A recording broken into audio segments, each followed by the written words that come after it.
Itachi Uchiha এই নামটা শুনে এরকম লোক অনেক কমই আছে। সে পুরো নারুটো সিরিজের এক এমন চরিত্র পাঠ করেছে যে সে হিরো নাকি ভিলেন সেটা কেউ আসলে বুঝতেই পারে নাই। সে নিজের বাবা মাকে এমনকি পুরো ক্ল্যানকে মেরে ফেললো। দুনিয়ার চোখে সে হলো একটা ক্লার্ক, কিন্তু আসল সত্য সে ছিল তার ছোট ভাই সাসকের সবচেয়ে বড় প্রোটেক্টর। সে ভিলেন না, সে হিরো। আজকে এই রহস্য খুলবো, লেটস গো।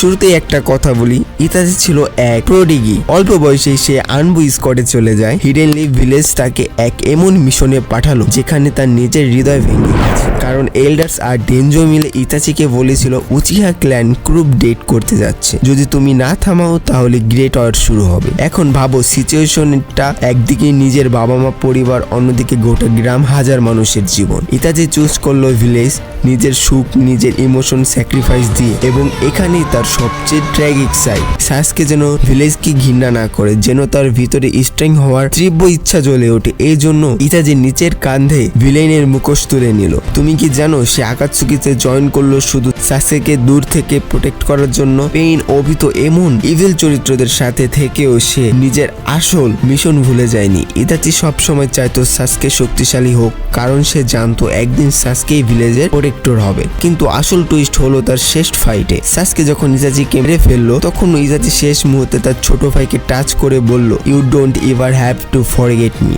একটা ভাই নিজের জীবনভর ভিলেনের মুখোশ পড়ে গেল শুধু যেন ছোট ভাইটা স্ট্রং হয়। What a sacrifice, think deep. পুরো নারুটো সিরিজের এরকম আর কোন ক্যারেক্টার আছে যে নিজের পরিচয়, সুখ, নাম সব মুছে দিয়ে শুধু পরের জন্য বেঁচেছে? Itachi was never a villain, সে ছিল hero of Konoha. So guys, Itachi Uchiha villain না হিরো? তুমি কি মনে করো? কমেন্টে লিখে জানাও। আর নারুটোর হিডেন স্টোরি জানতে চাইলে চ্যানেলটা সাবস্ক্রাইব করে দিও, কারণ নেক্সট ভিডিওতে আসছে চলেছে ডিপ রহস্য।